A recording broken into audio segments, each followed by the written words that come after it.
What is going on, everyone? A big thank you to everyone who clicked on the video. I greatly appreciate that as always.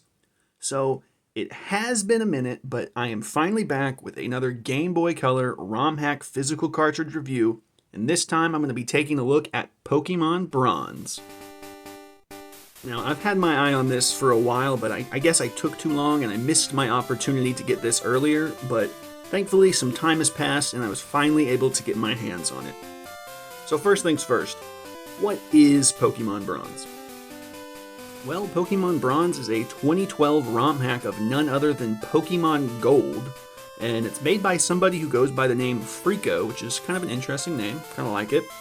And when I was doing my initial research, I really didn't find a ton of written info on the game. I'd usually come across, several sites that all kind of had the same bit of info, screenshots, synopsis, maybe a little trailer I think I saw. But what I did find kind of gives me the impression that this is going to be one of those more classic, simple Pokemon adventures, one kind of similar to the original Gen 2 games. So if you're any bit like me and you have a love for the second generation of Pokemon, this might be the ROM hack for you. But before we jump into the game, let's take a look at the case. Here we have Pokemon Bronze, the case in all of its glory here, looking pretty good. These cases usually do look pretty good. I'm usually not unimpressed with how these cases look. Very good artwork, very good original artwork too. I'm pretty sure these are going to be our characters for the game here, or I guess a main character and rival perhaps. But here we have our line of starters, I'm pretty sure. We've got Totodile, Pichu, and Charmander. A pretty good bunch of choices there. No grass this time around, but I think it's a pretty decent blend. I know who I'm going to be picking. You don't typically see Pichu as a starter. Pikachu, yes. Pichu, no. So I know who I'm picking. Now moving on to the back of the case here. Gives you a little bit more info on the game here. We've got the title screen and the map, it looks like. But this does appear to give us a little bit more info on the game there if you guys want to read that. I apologize for the glare, best I can, but I'll try and focus that in for you. But this does talk about a little bit about the game. Looks like we've got 8 gym badges and 1 bonus gym. And this does seem to be like we're just going through and defeating the gyms. It's a pretty classic Pokemon feel, which I like. That's personally what I want out of a Pokemon adventure. I don't need to go doing all this crazy stuff. I want to fight the gyms and fight the Elite Four, so this seems like a pretty standard Pokemon adventure, which I like. I do feel I have an obligation to say that despite all of this Nintendo branding, right there, all this Nintendo branding, this is not an official Nintendo game. This is definitely a fan-made passion project, if you will. Not an official Nintendo game, but still very cool nonetheless that they try and make it look as official and authentic as possible. So, very nice. Alright, let's go ahead and pop it open here. So here we have Pokemon Bronze. I'm going to set that back there. Hopefully it doesn't fall off. Alright, here we go. Pokemon Bronze. Let's try and get that to focus in best I can.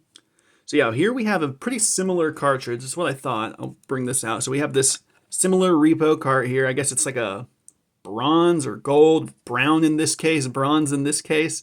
I'm definitely glad they went with this one. When I see these online on other listings and other sites, I usually see a gray cartridge, and I was a little afraid that maybe that might be something that we get, but thankfully we got this nice brown, gold, bronze cartridge. I definitely think it's the right pick for the bronze version in my opinion, but yeah, everything looking nice. You kind of peek in there a little bit if you want to. I'm not going to pop it open. I don't ever feel comfortable doing that, but definitely take a look if you guys want to. But this cartridge, looking good. Very similar artwork there. Everything's looking good. Right, so the case and cartridge, everything is looking pretty good. Everything's checking out. We like that, and we expect that, at least. But this is just one aspect of the video, of course. Now we're going to pop this into the Game Boy here, and I'll check it out. Alright, I am not sure what all's actually going to make it into the video, but obviously not going to record the whole thing like this, but I am going to try and briefly and quickly go through it and kind of give you my overall thoughts and experiences on the game and with the product, and we'll just kind of go from there. So, here we go. Alright, so first and foremost, I had a ton of fun playing through Pokemon Bronze. Seriously, had a blast playing through it.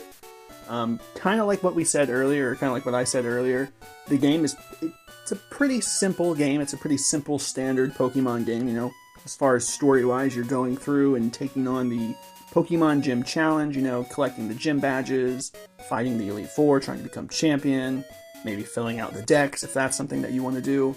All in all, routine, simple, easy.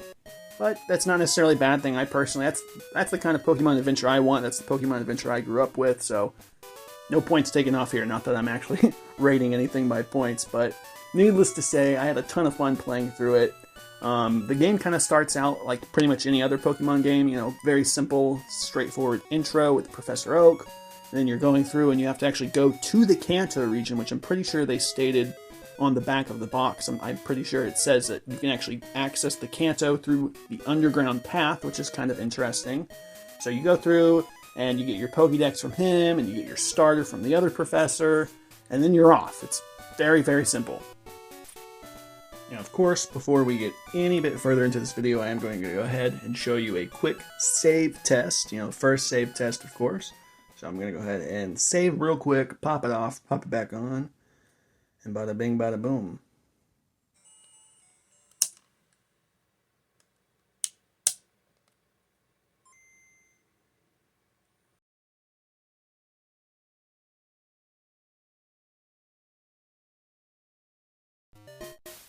So there are a few things that I do want to bring up about this game. First and foremost being the sprite work. I was really impressed by this sprite work. Freako, they did an amazing job, seriously. You know, the Racket Teens, which is sort of the Team Rocket gang that you fight in this. They're just teenagers, basically. I thought they did a great job with that.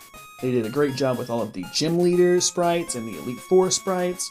And then also, another thing I wanted to bring up, which is semi-related to the sprites, is the dex changes that they made. There are a few dex changes they made. I'll leave a link to this website that I found that kind of talks about them. Otherwise, I probably wouldn't have known this myself, but the first dex change, which is the only one like it, there is one Fakemon in this game called Plum Bloom, and according to this website, it took the place of Dunsparce, and you know, I wasn't expecting to see any Fakemon in this game, and as far as I can tell, this is the only one. But it was great. It seriously, I mean, take a look at it. I think this looks exactly like something I could have seen in the original heyday of the Gen 2 Pokemon games. It looks really cool, and yeah, Dunsparce has got a new evolution now, but he was nothing before that, so I'm okay with them replacing Dunsparce with Plum Bloom. He seems like a pretty fun Pokemon. Some of the other things that they added to the decks, they replaced Doduo and Dodrio, if I'm not mistaken, with Archon and Archeops, and that's honestly really huge, because if you guys are all familiar with Pokemon Brown and Prism, they added some of those newer generations to the games. You know, you have like Sylveon and the extended evolutions like Gliscor and things, Mamoswine, things like that, and this game didn't do that, at least from what I can tell, but they did add Archon and Archeops to replace Doduo and Dodrio. You know, you got the Plum Fossil. It's a whole process, of course, but really neat seeing those. And of course, the sprite work looks amazing on it. Definitely think you guys should go for Archon if you play this game. And then the last change that they made, which is really cool. I'm sure most of you are probably familiar with this Pokemon, if you want to even call it that. We have Missingno. They actually made Missingno a playable, catchable Pokemon. I mean, I guess you could always do that, but they actually incorporated it into the lore of the game, which I really appreciate. But yeah, it's an actual catchable Pokemon, kind of like the Sudowoodos. You know, it's a little thing that's blocking your way. You have to poke it with a big stick, I think. And it's kind of a hassle to catch. It knows Whirlwind, and it will send you away, so definitely save if you want to catch that. But just the inclusion of Missingno in this game I thought was really cool. Obviously, you're not getting any glitch benefits from it, but the way that they just included that into the game, like with the lore and everything, I really appreciate that. That kind of shows the thought and effort that Freako put into the game. It's really cool. Now, the last thing I wanted to talk about was the Elite Four, so spoiler alert, if you care about who's in the Elite Four, I'm going to quickly talk about that. At first, I thought maybe the Kanto region was going to have its own Elite Four, but then obviously we saw that it is connected to the Kanto region, so just like the Johto, they are sharing an Elite Four.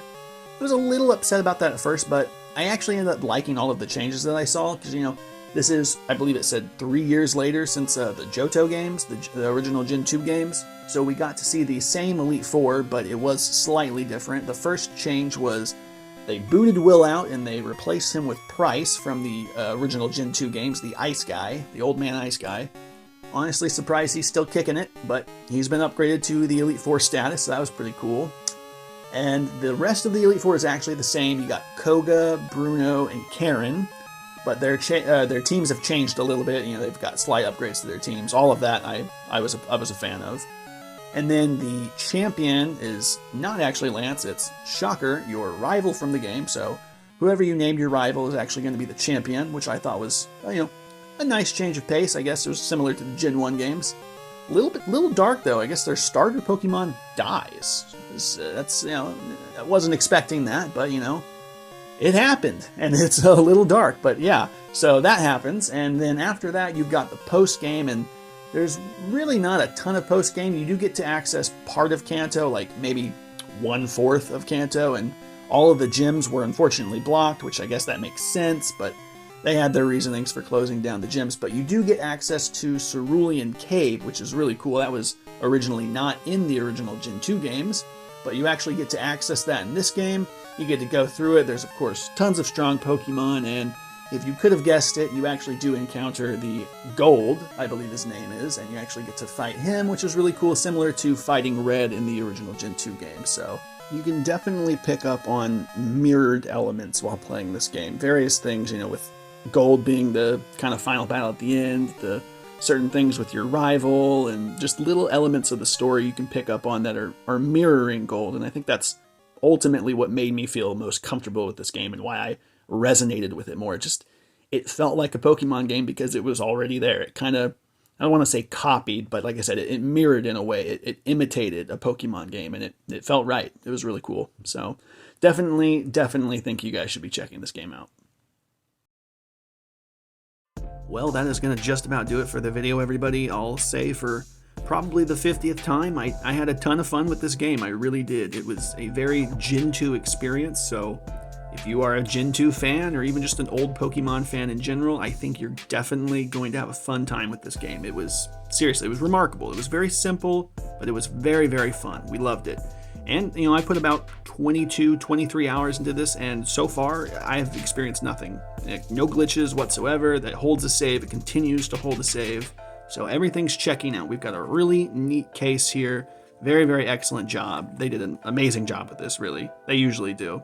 And of course, the product. It does exactly what it's supposed to do. It saves, it works. We can play it. We can beat it. So if you guys have any other questions, any questions whatsoever, feel free to leave them in the comments below, and I'll try my best at answering those. But until next time, I'll see you guys later.